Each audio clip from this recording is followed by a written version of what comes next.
Welcome in the latest episode of That SEC Podcast, brought to you by Twisted Tea and My Bookie.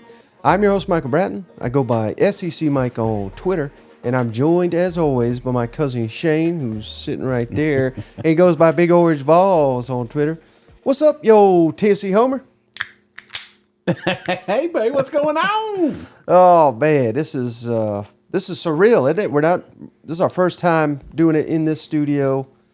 Duplex is what it really is, with not being live. So it's, I think when it's live, we just fire it. We don't even know what's happening. We don't know what we're saying. But this is, I don't know. This is weird, isn't it? It's kind of funny you say that, because a lot of times because when we would do this, we would do it over Skype. Mm-hmm. And so I've got my laptop and you've got yours and I've got a camera and I'm just looking at the, so it makes sense. You know what I'm saying? But now in live action, it's like, now we got three cameras. Like, I've never had three cameras. You know what I'm saying? Like, I had trouble enough looking, because I'd have one camera recording me, but I'd see Mike on Skype. So I'd listen to him, what he's saying, then I'd go back to the camera and I'd go back and forth. But now it's like three. And it's just like, wait, are we going off this one? We're going off this one. So, yeah, it is a little adjustment. But I will say it's a lot better hanging out with you in person, drinking cold beers, talking college football. It's game week. You know what I'm saying? We've got football on, like some more SEC. We're on. It's 100,000 miles an hour moving forward. And I love that we can watch it together. Yeah. I went down, quick story, Shane. I went down and got my hair cut. Yeah, about time. It was getting crazy long here, and I just knew where we're living. Like, that was not going to fly with the locals. You know what I mean? So I called up my dad, and I said, because no offense, but I wasn't going to ask you about a barber. I didn't think. Whoa. No offense taken, So I asked my dad, you go, where's a good place to get your hair cut? And he said, I'm going down, it's just the downtown barber. And the downtown is literally, it's one light and a railroad tracks, right? I didn't see a barber down there, but he said, yeah, we got to go, but we got to go at 8 a.m. And I was like, who gets their hair cut at 8 a.m.?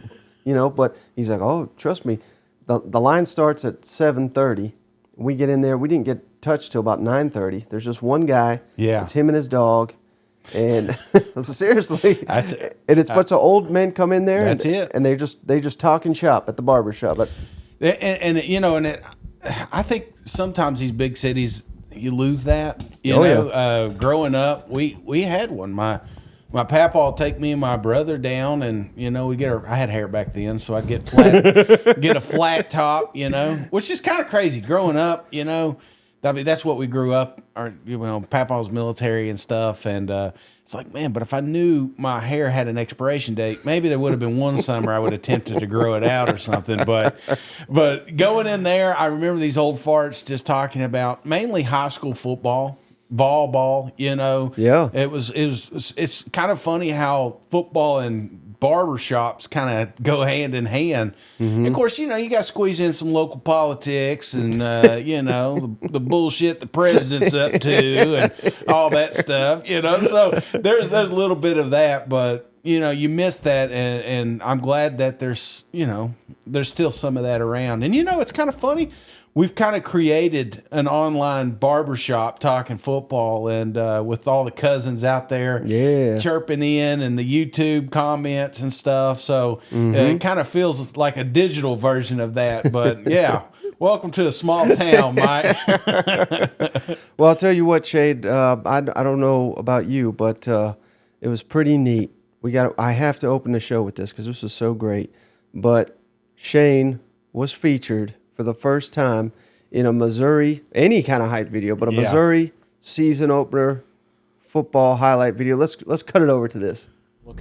I'm going to tell you right now, this is a team that a lot of folks are sleeping on. I don't know how you cannot look at this defense and feel like it's going to just be outstanding.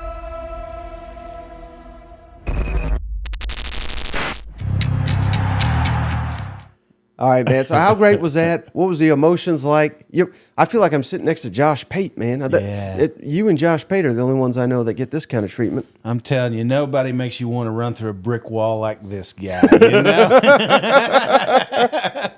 I got tagged in the video. I didn't see it initially, and then I went up there, and it's just it's a little surreal, because again, 6 years ago, me and you were not in a basement, but basically in a basement, just talking football to about 5 other listeners, and half of that was family. So to get from that to this, it is a little surreal, but I'm pumped up, man. I'm excited. Yeah. I just not just the growth of the show, but just I don't know this next chapter of media coverage too. It's not just our show. There's a lot of great shows out there, Mike, but it seems like we're starting to get a little bit more of fan perspective and not that cookie cutter, how we should feel about college football, and that's people are recognizing. I mean, we got a media team in Missouri that felt like that SEC podcast deserved a little shout out. So kudos to all the listeners getting us there. Because if it weren't for them sharing and listening, we wouldn't have. I guarantee you they wouldn't have me on.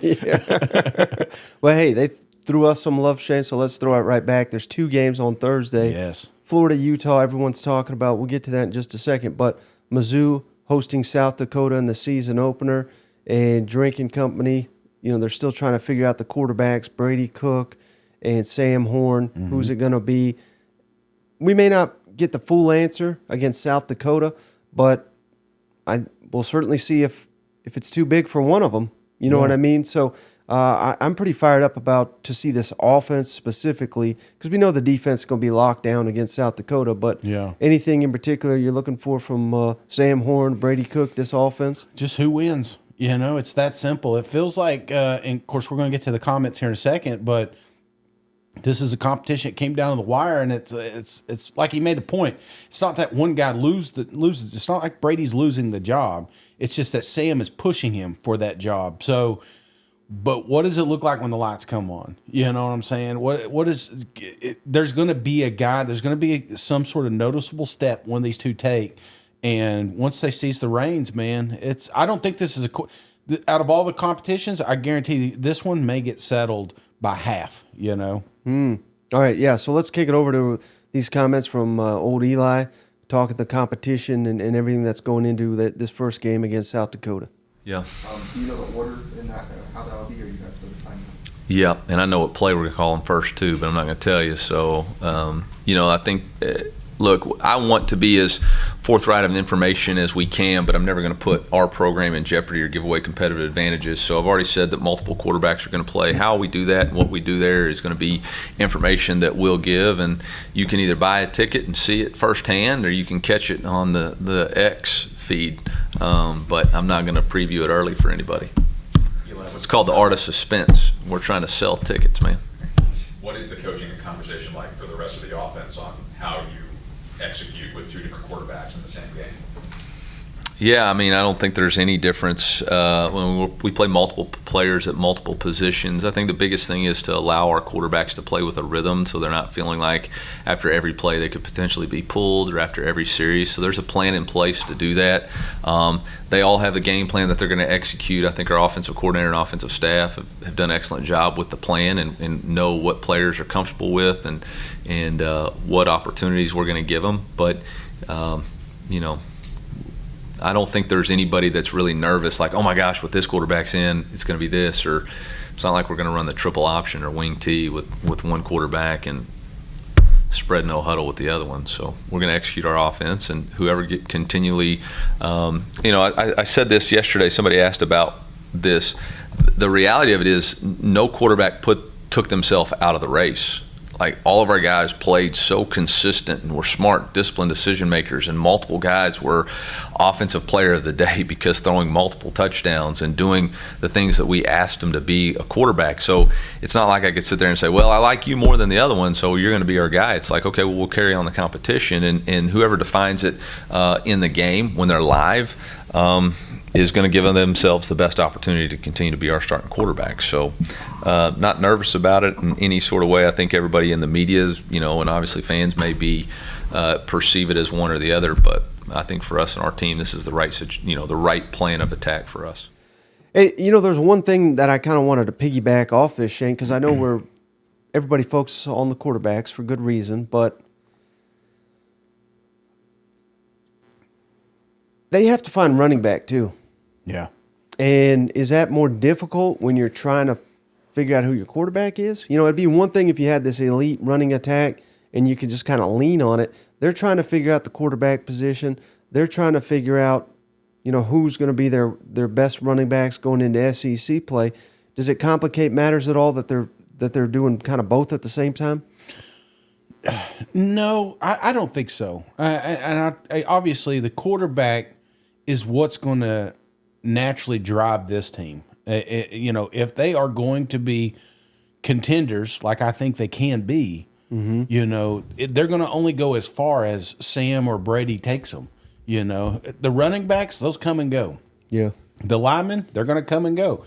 You talk to, there's some of the conference, obviously we didn't include all the clips here, but that's one of the things he talked about was getting that running game going, because some of those third down sacks that you've seen were situations that these running backs and the linemen put them in and having to throw on third down. You know, if you're looking at 3rd and 3, you've got options. But if it's 3rd and 8, you know, people are going to pin their ears back and come after your quarterback. So, to answer your question, kind of twofold there. Obviously, the running game is extremely important, but I don't think that should be the story. The story should be this offensive line creating that room. The story should be the quarterback taking the reins. And good thing they've got South Dakota instead of Kansas State, instead of Utah, you know, one of these type matchups right out the gate. They got time to figure this all out. Absolutely. I mean, but Kansas State's lingering, you know. Yeah. And the parade can end real quick if you're not prepared. So this is a pivotal, you know, Coach Beamer talked about wanting preseason games. You got one. I mean, you're lucky. You're not a South Carolina going against UNC with game day. You're not, you know, one of these Florida and going all the way out to Utah and's got to practice in freaking Texas. You know, I mean, you don't have any of that. You've got home field advantage, and take advantage of what you do have with South Dakota. So, yeah, big game for sure. Well, the other Thursday game, Shane, obviously is nationally televised, big deal. Florida going to Utah. We'll find out how far they've come under Billy Napier year 2, and that is something that Billy Napier highlighted. Year 2, it's big for the program. Everybody, they know the drill. We're deeper, more talented. We got really 2 full classes of recruits. Yeah. Billy Napier recruits in the building. Let's kick it over to Billy Napier, talking about that heading into this Utah matchup. Billy, another thing you talked a lot about this offseason was just the familiarity and continuity in year 2. How does that play up heading into game week? Well, we've got a core group of veterans that, you know, are in this systems for the second year. They understand all the processes, the structure, routine, all those things matter. You know, I do think we also have a lot of new players, right? So I go back to the analogy, students learning the material for the second time, the teachers teach the material for a second time, right? We've spent more time on our things that will affect the final result than maybe last year. You know, you got a long set of problems to solve, coming up with solutions for those, getting to know people, not only your roster, but new people you've hired, not to mention administration and recruiting. We're just in a little bit better place relative to established routine and familiarity. So I think we'll benefit. All right, Chase, so year 2, Billy Napier, and he's right. They beat him last year. It's going to have nothing to do with this game, though. He's made that evident. That's got nothing to do with this game, and I get it. But, man, after an entire offseason of trash talk, that Florida sucks, Billy Napier sucks, over-under's 5.5. Yeah. Utah's won their shitty league 2 years in a row. You know, all this. It's at their house. It's revenge and all this. But their quarterback likely out. You're right. Their tight end likely out, and he's their best player. They're starting a left tackle's a true freshman. Their backup quarterback out for the season, got hurt in camp. I mean, there's so many things lining up in Florida's way, and I don't know if you caught this news or not, but due to the storms down there in Florida, they're having to leave a day. They're in Dallas today as we're recording. They'll be in Salt Lake on Wednesday, so they had to leave earlier. I don't know if that affects much, but they're practicing in Dallas, right? So they're going to practice and then go up there. Yeah, I mean, I mean, that's got to affect you. You would think. I mean, you've flown. Yeah. You know. I mean, it takes me about 2 days to get my sleep cycle back. So I can't imagine practicing in Texas, playing in Utah. Right. So that's not in your favor. But you know, I think this game, man, it's going to come down to who's more physical. And I think obviously the Gators shorten it up a little bit with this running attack, but you know, they've been told all off season, man, that they don't belong, that they're not there yet, that this team's not good, that they're not even making a bowl, and blah blah blah. And you're going to put all of that to bed if you go out there and you beat the shit out of Utah. It's that simple, Mike. They just got to come out and they got to play SEC football. Don't try to mold to what Utah's doing. Come bring your game and make them struggle, make them suffer, because they've got their version of the Florida Gators in their mind. It's going to look totally different, I believe, this year, because they are going to do a better job at establishing that line of scrimmage and giving Mertz opportunity out of that rushing attack to find somebody maybe downfield. So, yeah, it's going to be a great game. But again, it's a huge punch in the eye if you go out there and you lose, even though you're an underdog and everybody's expecting you to do it. But if you do it, then all of a sudden everybody's like, well, yeah, they're right. Look at all this shit that happened to Utah. They didn't even have a starting quarterback, or they lost for the third string quarterback. So all the stuff that's like lining up for your favor is what's going to be used against you in the media. And Billy's going to all of a sudden have a hot seat just like that. Mm-hmm. Well, I saw an interesting stat, Shane, today reading up on this game. So Utah last season, and they bring back almost everybody on defense. Yeah. So it's going to be, virtually the same unit. They're among the best in the country in allowing the fewest 10 or more yards per play. So big plays. Yeah. They're elite. Yeah. But, and I think they're like 14th in the country, or they were last year. But plays of 40 or more yards, like huge explosive plays, like we're used to seeing Tennessee do. Utah's defense, 123rd in the country. So what that tells me is, they don't get beat for the 10 to 20 yard play very often. Yeah. But if you hit them for an explosive play, it's going to the house. Yeah. So they probably don't have the elite athletes in the back end, and they certainly, I think you make a good point. The physicality, because that's the DNA of Utah, and that's the DNA of Billy Napier. Yeah. So it's strength on strength. But I think where Florida could really have an edge in this game, they've got some really young receivers. They got Ricky Pearsall, who I said the other day, offensive MVP for the Florida Gators this year. They have weapons. Mm-hmm. And so this all goes back to Graham Mertz for me, the quarterback. Yeah. And we don't know what we're getting from him. But if he can take advantage of some deep shots that'll likely be there, I think Florida will have a big-time edge at the skill position. And I think that's what the game's going to come down to, 2 or 3 big plays that are there, who makes them and who doesn't. I think that's going to decide this game. Well, I was thinking about that when I was jogging this morning, Mike. And I said, how does Florida Gators beat Utah? And the rushing attack is the easy answer. But I think you hit the nail on the head. You're going to have some big explosive plays.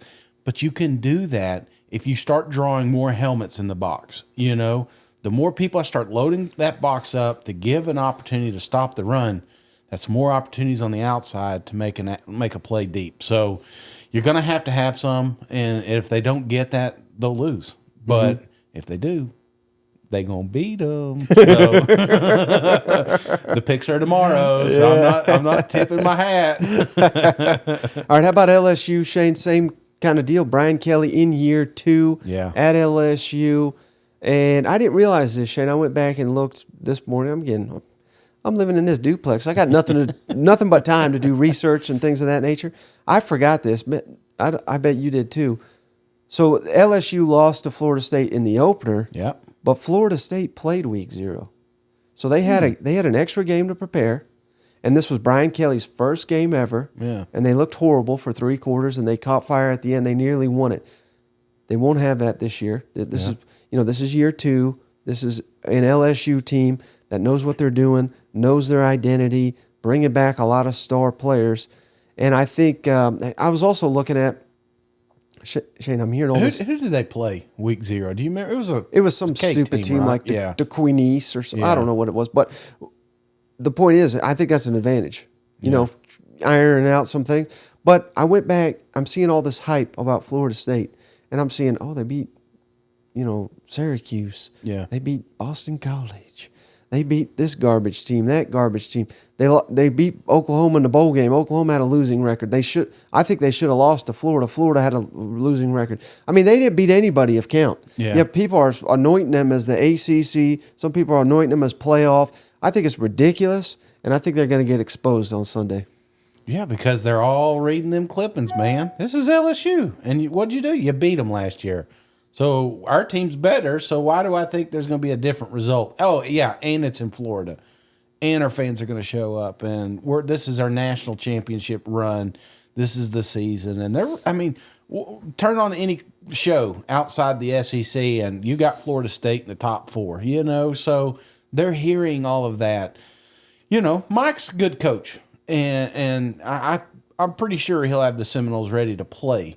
But there is something to be said about preparation and being told that you're the underdog, because people are telling LSU right now that Florida State's going to beat them. Well, man, all summer long, you've been told that this team that beat you last year, barely, shouldn't have, is going to beat you again. Nah, I think that's the thing. LSU's going to come out ready and prepared and dialed in, and watch out, because if they do get going, they ain't slowing down. Yep. Well, let's kick it over to Brian Kelly. Similar comments to Billy Napier, but year 2, and at this time last year, they didn't know who their starting 5 was going to be on the offensive line. He says, we got 8 guys, Shane. 8 guys up front we've got confidence in, and just kind of explains why year 2, why that is such a big difference for the players in his experience.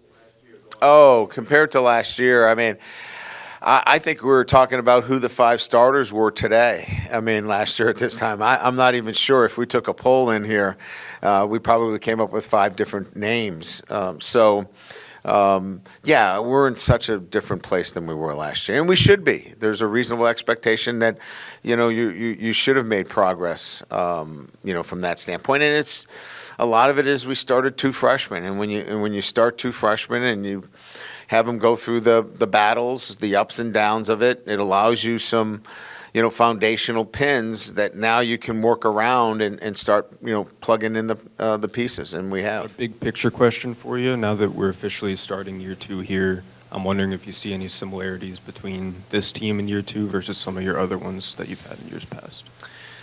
Yeah, I think every one that I've been in part of, it's kind of like there's so much similarity in terms of, one, continuity within the coaching staff, right? I think you start there. Having your coordinators back, having your staff back, where the communication is so much more seamless. Here's what it allows to happen that people sometimes don't give the credit where it's due, and that is players start making adjustments on their own because they now know the system. They understand what's expected, what they can and can't do. So now there's no all right, you can't do this, you can't do that. What you need to do is organically do the things that make sense within the structure of that play. And so when they understand the systems and they understand what you're doing, they can start to make adjustments on the field. Now, I'm not saying if they've got contained that they can rush inside and try to make a play.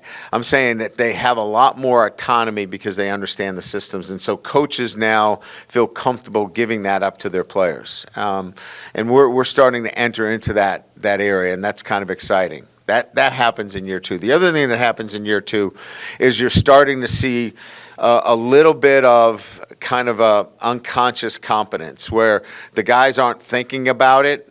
They're just doing it because that's the way they're used to doing it. They don't have to think about it. All last year we had to think about everything we did.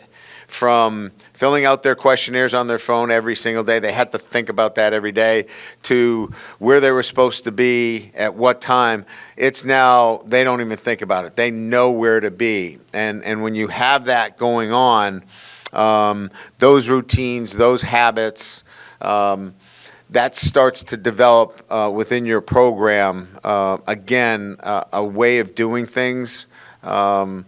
It allows the whole organization to move quicker. All right, Shane, so Brian Kelly pretty fired up about the steps that LSU can take in year 2. And I think that's something that's being overlooked because, again, Mike Norvell, oh, my God, everybody's piping the praises of him. I think he's like 15-6, Shane. 15-6 in his last, 2 seasons. Everyone's like, this is the team on fire. Oh, yeah. But he's been there for like 4 or 5 years now, and we're just in year 2. We're just getting this thing going. And you got people like me thinking they can win the SEC, can win the national championship. I think this is a major mismatch that I can't believe people are buying into the Florida State hype. Me either. Me either, man. Ain't work done, ain't down there. You know what I'm saying? Brother, Florida State, yeah, enjoy it. You won all the preseason banners. But when it comes down to it, there's nobody outside of the SEC that really thinks this is going to be a game. And I hope nobody clips this later and uses it if LSU loses. But there's always that. I'm very confident that, you talked about preparation, that this a whole full off season with these guys. There's no trying to learn a new system. There's not trying to orchestrate a depth chart. None of that. It's like, we know what we're going to do. Now let's perfect it. That's where LSU's at right now. They went to a damn SEC championship. And if you're thinking that Florida State, if they were in the SEC, would have showed up in the SEC championship last year, you're crazy. Yep. All right, Shane, the other big game we got in the SEC on Saturday, South Carolina, North Carolina. Mm-hmm. That'll be College game day, of course. Big-time matchup, nationally televised, so much on the line.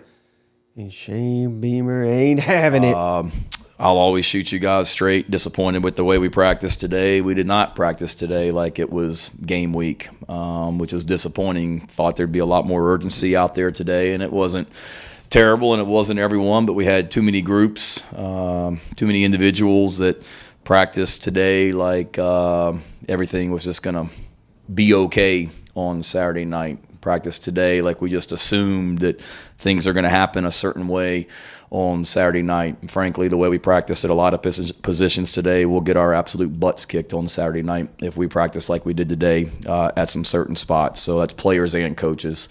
So we've got a lot of work to do. All right, Jay, so what's your thoughts when a coach, because I got my own, I'm just curious to know what you think. What's your thoughts when a coach comes out and just talks about how his team is not giving forth the effort that he needs to see from them? Yeah, sometimes these boys need to hear it, and especially because it's not a South Dakota, this is UNC. This is a team that you're supposed to lose to. This is a quarterback that's better than yours. This is what everyone's being told. And if you come ill prepared, you're going to get beat. This is a team that can beat you. So to make championship runs, you can't take days off. And I'm not saying South Carolina is running for a championship, but everyone's going to remember this game. And if you're not putting 110% in on those practices, it shows up when you miss an assignment or you forget a play or there's no taking plays off. So they got to be at 110% moving forward because they got to hit the ground running Saturday. No, I could be completely wrong, Shane. Usually are. But we know who's Shane Bieber's dad. We all know. Oh, Frankie. I mean, one of the most old school coaches there ever was, right? Yeah. And I'm telling you, this is one of Daddy's tricks right here, brother. Mm-hmm. When your team's sky high, they think they're gonna whoop everyone's ass. You bring them right back down and say, this was garbage. Yeah. This ain't the effort. They're gonna kick our ass. We play like this. We're gonna lose this fucking game. I think he's got to bring his team down a little bit because they're so sky high. And this is an old trick. You tell them they suck. They're not getting it done. They're going to get their ass whooped on Saturday. Yeah. So they go out there and they'll beat the shit out of North Carolina and say, "What about that, coach?" And he's going to say, "Reverse psychology. I got you." So that's what I take into this. I think South Carolina's in the zone, and he's trying to ease them down a little bit to say, hey, we still got to do some work here. You know what? Sound like my parents, you know. Loser. You're not going to mount to anything, that stupid podcast. Just kidding. Very supportive, Mom. I love you.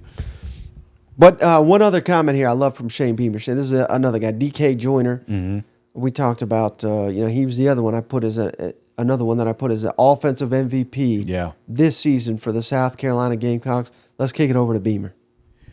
Hey, Shane, DK's been the number one back really since the start of fall camp, and that has remained the case. He's never played running back before. Just what was it about the way he approached that position that made him the clear-cut starter? Yeah, congratulations on your award, too. It's big time. I think just DK being DK and just his mindset and the way that he works. And I go back, like I've told you guys before, I mean, you go back and watch the Tennessee game last year where we used him as a Wildcat quarterback, and some of the runs that he made, he showed natural running ability. And then you move him to that position and you're like, okay, well now he's got to block linebackers in the passing game from a pass protection standpoint. Can he do that? And he checked that box off easily. And to me, just like everything that he's ever done, whether it be playing quarterback, or receiver, special teams, kick returner, he just embraced it. And he showed a toughness, a physical mindset, a professional mindset, where he was just steady and everything you want, in a running back. And it's his first game playing running back, so hopefully he goes out there and has a fantastic night. But he's another one, being an older guy, though. He'll continue to get better as the year goes. But that's what I saw, just the way that he approached things and his maturity level with that. All right, Shane. So, I love this story. Been in the program forever. There's a lot of people didn't think he'd stick around. Yeah. And most players don't. When they come in as a high-end quarterback and they move him to receiver, that could be trouble right there. Moving back to quarterback, now back to running back. Most players in today's day and age are not staying through that. And not only are most players not staying with the program, they're usually transferring out. But he's the only one that I can think of that's become a captain and kind of like a face of the franchise, so to speak. I just love this story, and I hope Joyner just goes off this year. You know why I love it is because it can be used later. When you're talking to a recruit that maybe lost a job but didn't transfer out, and if you put in the effort, we will find a role. If you make yourself one of the best 11 players, you're going to get on the field one way or the other. So I think this is a great – this just speaks volumes to, again, that culture, which, again, everybody said that a million times when we talk about Beamer in South Carolina. Yeah. But – that's the kind of culture they created there, saying, hey, you may not be the starting quarterback, but if you hang in there, you may be a starting receiver. If you hang in there, you may be a starting running back. And if you put in the work, not only will you get some action, but you may lead the team. So I think this is awesome. And if you're gonna crown a kid, a captain on your team, this is a perfect one to do it too. All right, the podcast is brought to you by MyBookie. Head on over to mybookie.ag and use that promo code THATSEC, that SEC, and they'll give you a 50% initial deposit bonus all the way up to $1,000 with a minimum of $45 over at mybookie.ag. People ask all the time, how can they help the podcast? This is the number one way to help us out. Go over to MyBookie, sign up today, and put in that promo code, that SEC, THATSEC. There is a link in the show notes, so you can do that. And Mike, if you had $100 and you faded me last week, how much money would you have? $200. This is like a guaranteed right here. But not a guarantee. I don't know what you say that. This is as close as you're going to get out there. So again, head over to MyBookie, put in promo code, that SEC. We're also brought to you by Manscaped. Shane, don't forget to head on over to manscaped.com, put in the promo code SEC for 20% off your entire order and free shipping over at Manscaped with that promo code SEC. Head on over, get the Beard Hedger Pro. we're going to be using the Beard Hedger Pro, Shane, to hedge our bets all season long. I see what you did. Segway Mike. Yes, sir. So, again,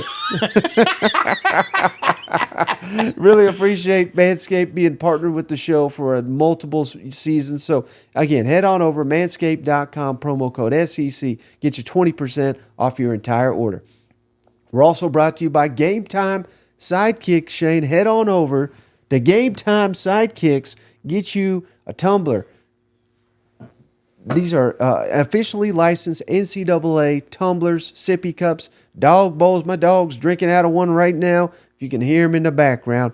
But Game Time Sidekicks, I made a vow on the last episode, Shane. I don't know if you heard it, but I said they'll love it or their money backed, and Shane is doing the refund. So that's on you, brother. That's not on me. That's a Shane guarantee right there. But all kidding aside, we have many, many, many Game Time Sidekicks products here. We love all of them. We've never heard a bad thing about Game Time Sidekicks. So head on over to GameTimeSidekicks.com. Use that promo code SEC for 20% off your entire order. Now, Shane, I can't wait to talk about this, but I want you to weigh in on it first here. Nick Saban refusing to release a depth chart. Let's kick it over to old Papo. You know, your number one focus is not on the game, it's on the depth chart. And look, there's a lot of competition on the team, and when we put a depth chart out, you all think that's like final, like this is like etched in stone that it's going to be this way forevermore, just because we come out of fall camp and that's where it is. But it creates a lot of distractions on our team, creates a lot of guys thinking that, well, this guy won the job now and I'm not going to play or whatever. And quite frankly, we don't need that. And I want all of our players to continue to compete, continue to compete for playing time, to try to play at the highest level. And I don't want anybody on our team to think they're a backup player or whatever. The depth chart kind of does that. I think most of the players on our team know who should start in the game and who shouldn't start, but that's something that they do day to day in terms of the way they compete and the way they play, and nobody's entitled to playing just because we put it on a piece of paper and say this is the way it is today. So I apologize for that, but it is what it is. No depth chart. Sorry about that, boys, but he's not the only one. I will say this. I listened to a lot of coaches this week, and I haven't met one that likes the depth chart question. Right. That's fair. That needs to be said. The depth chart is meaningless. They're just throwing it out there. But here's where I take issue with this, Shane, because he says, well, last year I threw it out, and players got upset and distraction and yada, yada, yada. I mean, maybe I'm just reading too much into this, Shane, but I've said it before, I'll say it again, the decaying dynasty. We got the greatest college coach of all time afraid of putting out a depth chart and how that's going to affect his locker room. Well, that's your damn job, to have these guys locked in, not having an upset over the depth chart. So you're number two? Well, then work your ass to number one. That's what he's been saying the whole time. Make me play you. Now he's sitting here, well, I don't want to upset anybody. I don't want to get people's feelings hurt. I've coached for 50 years, and this is the first time I'm not putting out a depth chart. Shane, I don't know. This is a guy in desperation mode, in my opinion. He doesn't even know how to control his damn locker room.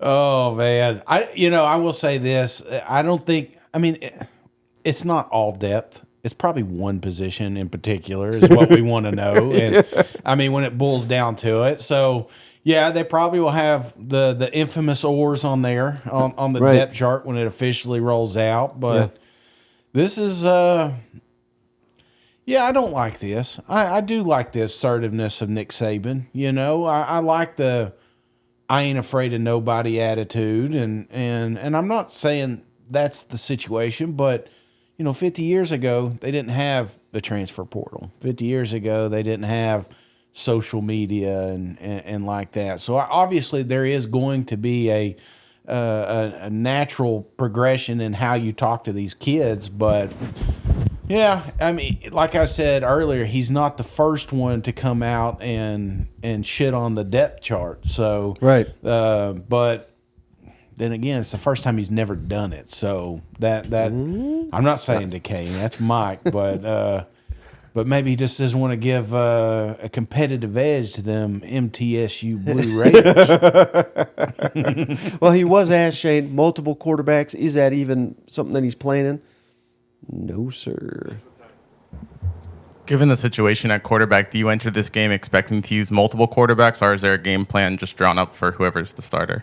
I don't have any expectations for that right now. I mean, we're going one day at a time, and, we're repping the players, and even regardless of what happens in this game, it's the same thing that I told you guys before.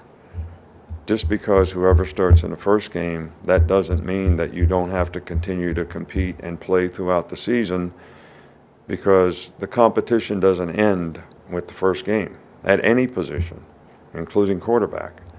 So, my expectation is what can we do to get them better today, so that we can play better the next day and the next day, and then when the game comes, we'll be playing as well as we can.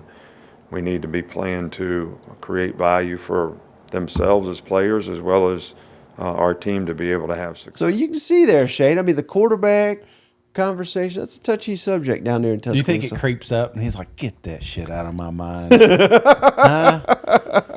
What am I thinking? 2 quarterbacks. Who am I, Steve Spurrier? Get out of here. Yeah. I think like he said, man, he's waiting for someone to emerge. And yeah, I mean, we're hours from kickoff, basically, and no one has. No, well, maybe he's going to flip a coin in the morning, or I don't know how it's going to play out, but maybe that's the thing. He thinks that it's not a competition, like he's got a guy. Yeah. And I'm not saying it's competitive. Maybe it is another position he's worried about. Somebody else just getting that label that you're wide receiver 1 or cornerback 1 or something like that. I don't know. But, then again, it's prep week. And, we're only a few days away from seeing the depth chart ourselves, So right. I think that's the moral of this story, Mike, is just, hey, we've been patient. We've waited over 200 days, and in a few more, we'll know exactly who's going to be the starting quarterback for the Alabama Crimson Tide. Now, somewhere where they have named a quarterback, Shay, that's Texas A&M. Let's kick it on down to College Station next, where old Jimbo is named Connor Wigman, starting quarterback for the season opener against New Mexico. Says it was a tight competition. To be the quarterback, the starting quarterback. But he and Max both had great camps, played very, very well. Very tough decision. You got to make a decision, but both guys be ready to play and can play, and where we go. So I think we're very blessed. And as we saw last year, you have to takes multiple guys sometimes to get through a season. Pray to God it doesn't. As far as that goes, I want nobody to be injured. But when you get 2 quality guys like we have, it really makes a big difference. So in that regard, so we'll get ready to play and then go on. Connor Wigman being named the quarterback. Does that change anything? And I wouldn't think it would, but just your thoughts on A&M being assertive with who that starting quarterback's going to be. No, I'm glad they did this. And, one of the things I was thinking about when I was swimming the other day, I said, why not name the starting quarterback? And the reason that I thought about that is if for some reason we have trouble in paradise right out of the gate, you may have had Connor in your mind the entire time, but the media, the outside world, sees that as a coach that is uncertain. And that uncertainty is what we're going to use when we're trying to fuel this hot seat talk. So that part is one of the things. Like, why? You want to save Max Johnson's feelings? Well, just tell him. He's a big man. Mm-hmm. He can handle it. This isn't the first time he's had that conversation. Come out, get behind your quarterback. Help build his confidence, but more importantly, build our confidence that exactly what is the best take there in College Station. So I don't know. That's just kind of been lingering. So I'm glad that they did it because you and I both thought Connor was the guy. But now we can start, moving on to the next story because he does this. He did this when people kept asking about the offensive coordinator. He's like, well, and he just danced all over it. And then finally says, yes, he's calling the plays. Who's quarterback? Well, Max is giving this in. Okay, it's Connor. It's like, why? Why are we playing this game? Just be assertive, like we were talking about Nick Saban earlier. Just come out and say it, and people will stop asking you. They'll just get to the final product. What does it look like on the field? And I think it's very important, Shane, that they not only name a starter, but give confidence to that guy. Yeah. Let him know, if you have a rough first quarter, second quarter, whatever, that you're not going to just get yanked. Yeah. We got to build confidence in Connor Wickman. You're our guy. Because we're thinking 9, 10, God forbid, 11 win season. Yeah. There's no chance A&M gets that unless they have high elite quarterback play, and he's got all the help around him to make his job easy. I'm not saying it's going to be easy, but if it's Connor, well, obviously it is Connor Wickman. If he lives up to his, this is a 5-star. If he lives up to his potential, he is that. Yeah. Especially with all the help around him. So we got to build confidence. We got to let him know that that we're behind him 100%. And I think this was a wise move by Jimbo. Absolutely, because like I was saying in the other show, it's like you don't want your quarterback afraid to make a mistake because Max would come in. Just quarterbacks are going to make mistakes. Wide receivers are going to make mistakes and not run the right route. So instead of, planting seeds of doubt in the offseason, just come out here, be assertive. This is your guy. This is our QB1. And other than Max or an injury or something like that, there's no reason that you would lose your job. So you put it all to bed when you come out here and you kick ass week 1. Well, again, another one, Shane, not ready to name at starter. Let's kick it on down to Oxford. Lane, have you decided who's going to be starting at quarterback Saturday? We've not made that final decision. We're very excited about all of the guys. As far as for the starter, that's 2 people. And both guys did extremely well, made really explosive plays Saturday, managed offense well, and would feel very confident with either of them. Golly. Oh, Lane, Shane, Lane Train. He drives by every night. Yeah. Here we live right on the railroad tracks here. But he won't tell me who the starting quarterback is, Shane. I don't know what in the hell's going on down in Oxford. All right, Shane, so what in the world are we doing down here? Remember, we're playing Mercer. We're not opening against Texas or Georgia or LSU. We're playing Mercer, which Stephen did tell me was a top 25 FCS program. Oh, yeah. Sneaky good. They're 20th, I think, last week. So what the hell are we doing? Name a start. And how about this, Shane? Jackson Dart here on Tuesday was asked by our buddy Michael Katz. Shout out Michael Katz. Not being named a starter, does that put a chip on your shoulder? He says, absolutely. Yeah, it does. So Jackson Dart. That's the motivation I want from my coach, Yeah. What are we doing down here? Can't we name a starter? Yeah, I feel like we've said this 3 times already now. It's like it is what it is. Lane's playing this game, and we're gonna guess the quarterback to the very last moment. Okay, but is that what you want? A quarterback like Jackson that had inconsistencies last year and maybe a little hesitancy when throwing because he's afraid he's going to get yanked. I mean, is that what we want? So again, this is the narrative that we start. We're going into 2023 season. We've got a quarterback race. Well, if that quarterback doesn't succeed, it may be because he didn't have that confidence, or maybe he didn't get all the reps there in practice. So, but again, I'm not coaching the team. I'm not making millions of dollars here. Lane may be onto something, and maybe it is a closer race than we think. And if that's the case, we just want the best quarterback out there. And if both of these kids or 3 of these kids who I don't know, you may have a walk-on that we don't know about, come out here and perform, then, we just want what's best for Ole Miss. So maybe there is something here. Maybe instead of just us, why aren't you saying Jackson? Maybe there's a reason that he's not. Mm-hmm. Well, Shane, next let's kick it on down to Arkansas, where, we're huge Sam Pittman fans, Arkansas fans, but it was clear last year some of that toughness, some of that. Why'd you get all the good ones? You did Sam. Lane Kiffin, you send me over. Billy Napier, Arnett, I was like, I see how this is playing out. Why didn't I get to listen to Sam Clips? All right. Sorry, behind the scenes, me and Mike, we listen to all these coaches talk, and then we find what we think you guys would enjoy. And man, mine was a tough listen today, and now I'm finding out he's getting all the good ones here. Well, classic Shane, he only tells half the story. This morning he said, let's go at 6. I said, perfect. Yeah. Then he hits me up at noon. Hey, can you go at 2? And I was like, well. I'm knocking on the wall. You ready?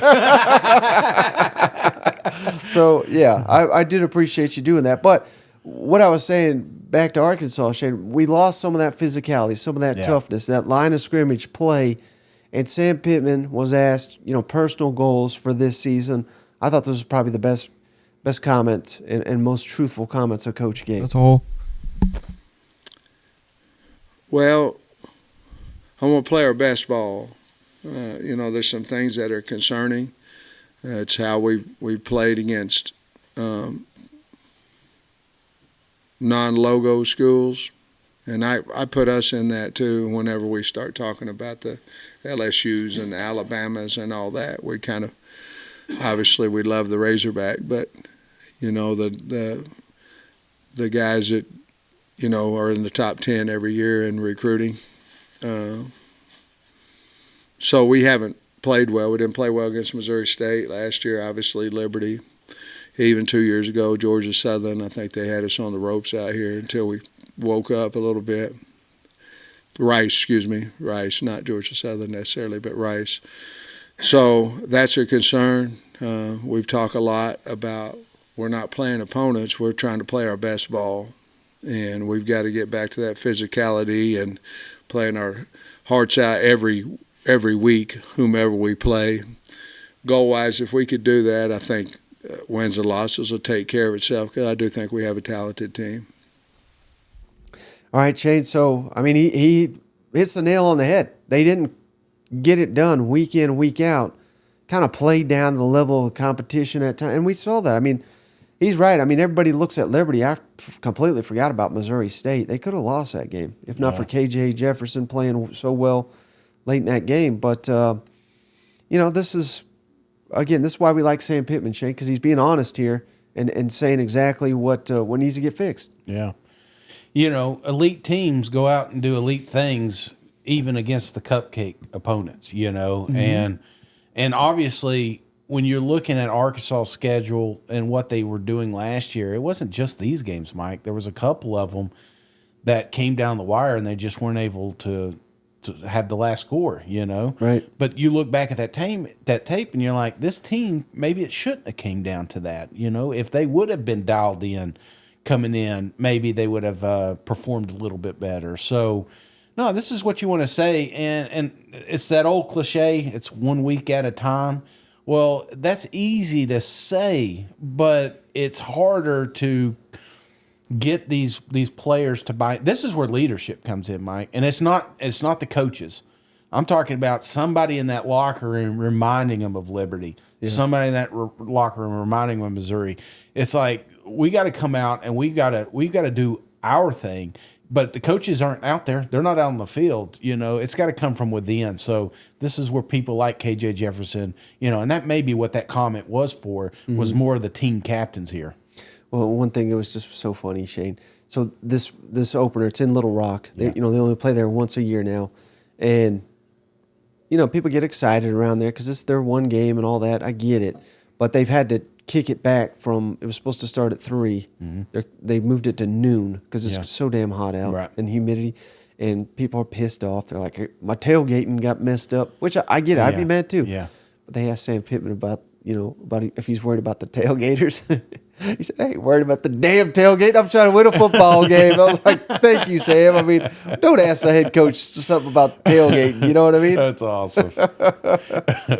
All right, Shane, Hugh Freeze down at Auburn. First, it's freezing down on the plains, even though it's 100 degrees out there. But we're going to see the first Hugh Freeze team take the field in just a couple days. Cannot wait against UMass. A UMass team that looks a little bit better now that we've actually Yeah. seen them play a little bit in week 0. But he is another one, Shane. No fan of the depth chart. You know what? Right. Not a fan. Not a fan. There ain't no such thing in Auburn. That state of Alabama, it has no depth chart. Period. UAB maybe, but none of that. None of the big boys. Coach, looking at the depth chart for the first time at the receiver spot with Shorter, Kelly, Johnson, and Hooks, was that those guys separating themselves in the wide receiver room, or was it more on injuries that we know they dealt with this fall? I'm going to be totally candid with you. I don't even have a depth chart, so I don't know where that came from. I guess that's from the SID world. I don't do depth charts, so I just don't. It's really nonsense. I mean, you're going to play your 4 to 5 outside receivers and your 2 or 3 inside receivers in our system, and I don't care who runs out there with the first group or the second group. They freely rotate, so I don't make much of those depth charts, and I don't know who you said, but if you're talking about the outside guys, I would think you're going to see a rotation of Shorter and Malcolm and Hooks and O and Camden Brown. I would think those would be the 5 guys that are going to get the first rotations at that spot. But I am in no way said that one of them was first team and one of them was second team. That don't fly with me. Doesn't work. But I did think it was interesting. Shane, we'll play his other comment here in just a second. But trying to get Peyton Thorne going. Yeah. And maybe he was just trying to, pump up UMass like these coaches do. But I thought it was interesting how he said, what they like to do is go make it difficult on Peyton to get going. Do you think it really will? No. I think there'll be some scripted plays right out of the gate, obviously. You're going to have to get him just kind of acclimated. We're going to see that with every quarterback, not just Thorne down there. But it's going to be safe plays. It's going to be something to just kind of, get the chains moving, and let them, you know how it is. That's I don't know if there's a fancy way of saying it. People making this team to sound as better than they are. Like if you listen to this one, it was 30 minutes of how great UMass is. Right. They are very good, yes, for UMass, but they are not a threat to Auburn. And if this game comes down to a fourth quarter drive, that fan base is going to be excited that they won, but they're going to be like scratching their head saying, hey, we're a little further along than we thought. So obviously they're going to have to take some shots. They're going to have to get Thorne involved early.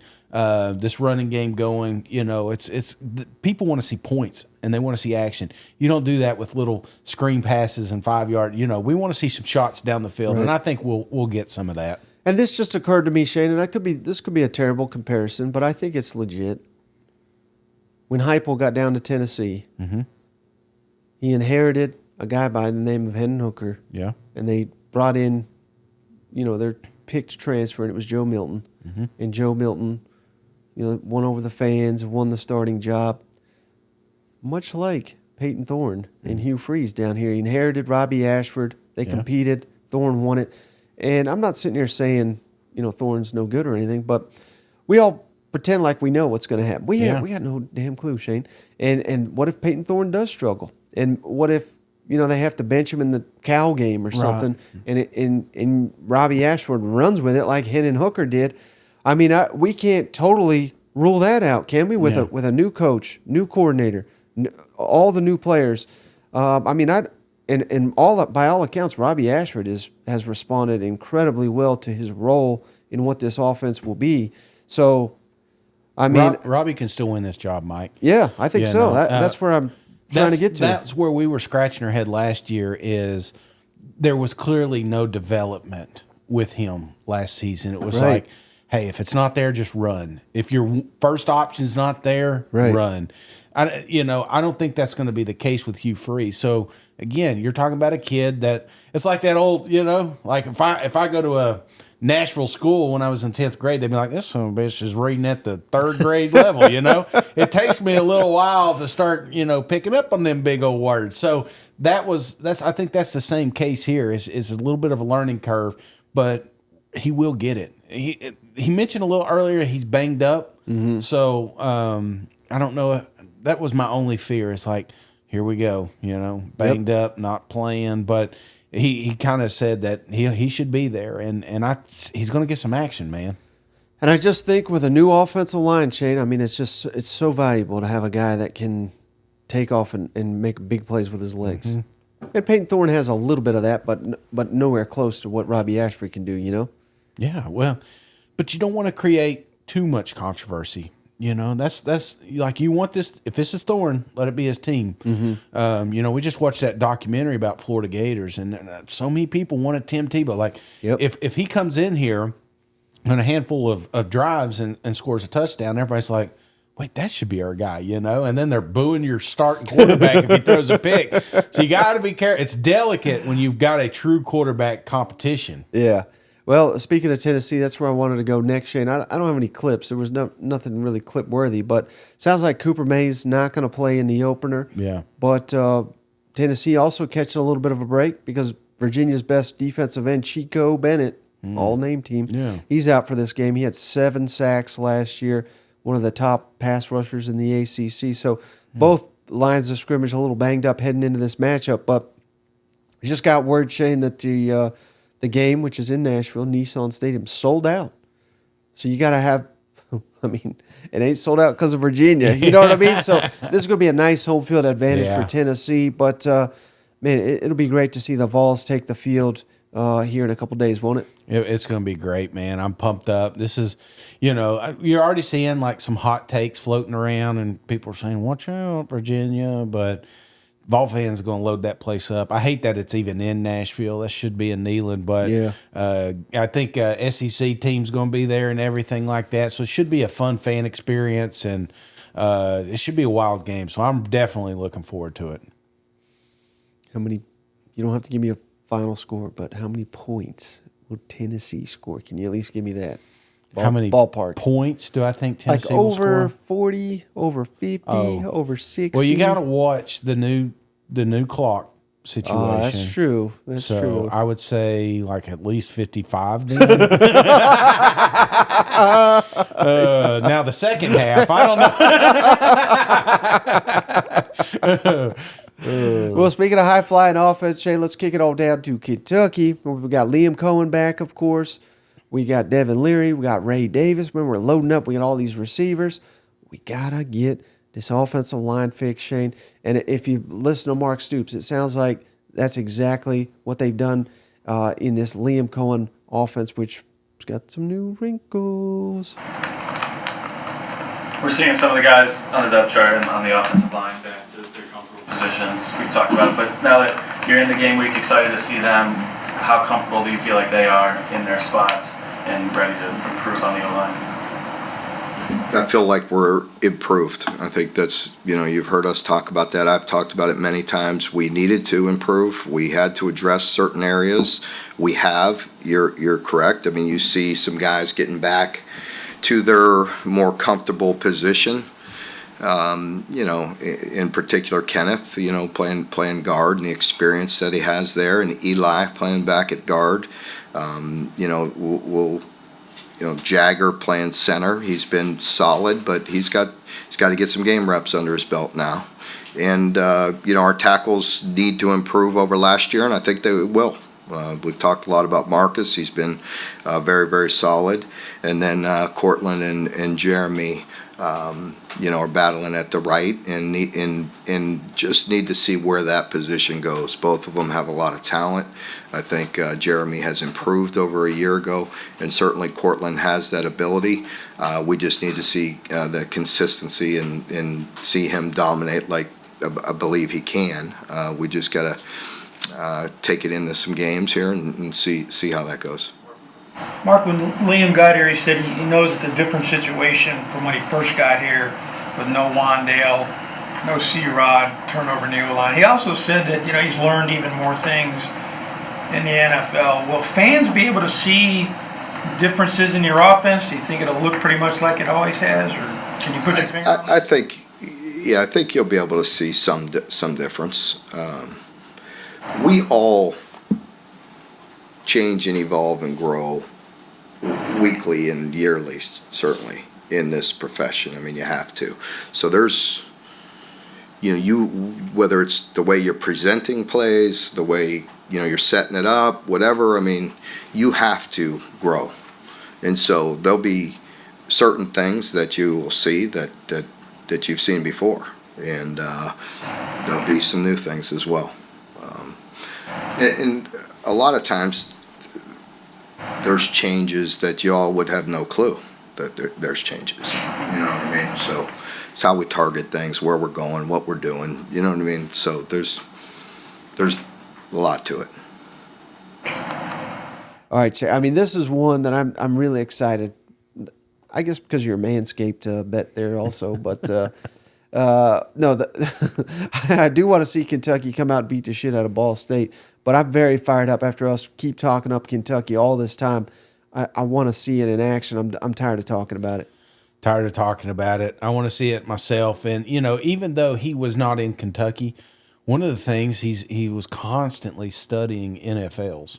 So NFL teams, So again, those are maybe some of the wrinkles that you're bringing back is some of those things that you discovered at that, NFL level. So, yeah, you're not going to get a lot from Coach, but I can't wait to see it. We got to win, man, because again, I mean, I haven't had this off since, golly, I was in high school, you know what I'm saying? So you're going to see all three chins if I do that. So come on, man, can't lose to Ball State. Well, speaking of can't lose, Shane, let's kick it on down to Mississippi State. Southeast Louisiana is the opponent. They're going to beat the hell out of them, but I love this clip that you found. Will Rogers asked about being picked last in the SEC. He's favored a number of my tweets that have featured Mississippi State at the lower of the West. Let's kick it over to Will Rogers.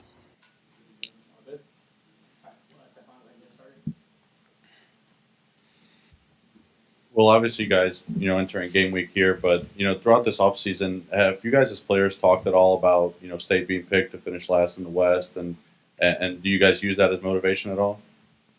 I mean, a little bit. It hasn't really come from the coaching staff and Coach Arnett or anybody like that. I think it's more so of just guys in the locker room. It's something we've definitely kind of talked about in the locker room, and definitely something that we kind of see how the outside world's kind of projecting us to finish last. But we don't take too much thought into it. Kind of just use it as motivation and, try and just go 1-0 every single week. All right, Chase. So do you like your quarterback here basically saying, hey, we're talking about this in the locker room? Yeah, I do. And it's not just him, you know, because you just had Coach out, and even though we didn't have really anything of substance from them, and a lot of that had to do with the media, in my opinion, Mike, because it was question after question, barrage of questions about how you going to do this, and how can you have you worked on game management? This first time as a head coach, the whole staff. Not only is the coach being doubted on, but this entire team. So at this point, they've embraced it, and they got a few bookmarks out there, probably SEC Mike, that they cannot wait to put out. And you do that by coming out here and just kicking ass week one. Yep. One final one here, Shane. We're going to talk Texas and Oklahoma if we find it. But this is Sark was responding to the Big 12 commissioner, Shane, who, if you missed it, the other day said he was speaking at Texas Tech. Mm-hmm. And he said, once you go out there and whoop Texas ass for us or something to that effect. Here's Steve Sarkisian being asked about that in response to the Big 12 commissioner pleading Texas Tech to beat Texas. Sark, you talked about embracing the hate. Did you ever think it would extend to the commissioner of your conference, whether or not he was playing to his audience? And I'm guessing your players might have heard that too. Well, you're trying to get me in trouble, Roger. But I jokingly aside, but not. I got a letter from the commissioner about sportsmanship the day before that speech, and so I'm trying to figure out, about what are we promoting to our student athletes, and then to go say those types of things. So I'm not guessing he's going to have his Thanksgiving dinner with us the night before that game. But the reality of it is, a lot's been made about that. A lot's been made about a T-shirt being made. let's not make this more than it is, man. This is about us. We're focused on what we get to do and why we get to do it. We're proud to be part of the University of Texas, okay? We're proud to represent the burnt orange and white. We're proud to represent 550,000 living alumni. We're proud to represent 4 national championship teams. We're proud to get to go do that. And we know who's behind us, and that's okay. Now let's go play. All right, Shane. So the Sark in Texas, they're embracing the hate, and that's what they need to do, Shane. They need to get tough. They need to get physical because everybody hates Texas. Yeah. The Texas people, you already know that. We hated you till you're one of us.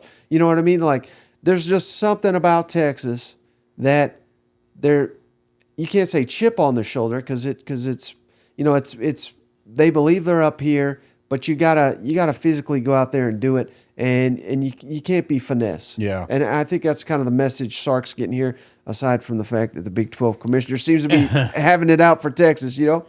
Well, I will tell you this. Our commissioner is probably the only one that likes Texas right now. You know? So, I mean, we are embracing Texas with open arms, but I guarantee you the other 14 teams over here, they aren't. So they're going to do well over here, Mike. They will. Sark's already got it, you know? Yeah. All right, buddy. Well, hey, that's all I got on this episode of the show. You got anything before we hop off the line? No, man. A lot of talk about game week talk. You know, that's what I'm saying. And we got football games right around the corner. Yep. Don't forget, Thursday, we got 2 matchups. We're going live right before Missouri and the Utah-Florida game.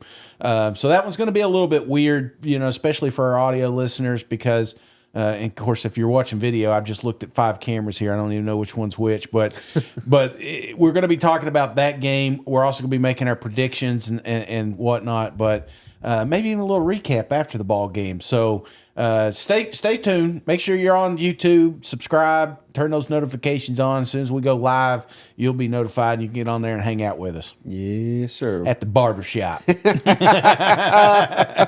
Well, buddy, I appreciate you. Well, for making the trek out here. Yeah. I appreciate all the cousins out there. We'll catch you on the next one. See you guys. Go Vols. Damn, I got to piss.